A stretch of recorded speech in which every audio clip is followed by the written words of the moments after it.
नमस्ते. आज आपण थोडंसं ज्ञान, विज्ञान आणि अज्ञान ह्या गोष्टीबद्दल जाणून घेऊ. ज्ञान म्हणजे काय?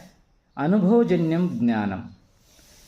ज्यावेळेस एखाद्या गोष्टीचा आपण अनुभव घेतो, त्या अनुभवातून काही गोष्टी जाणतो, शिकतो, त्याला आपण ज्ञान म्हणतो.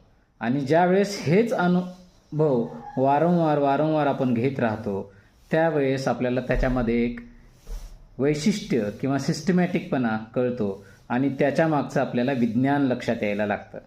ज्यावेळेस रिपिटेटिव्ह एक्सपिरियन्सेस येतात, त्यावेळेसच आपल्याला त्याच्या मागचं सायन्स लक्षात येतं. कधी येतं लक्षात?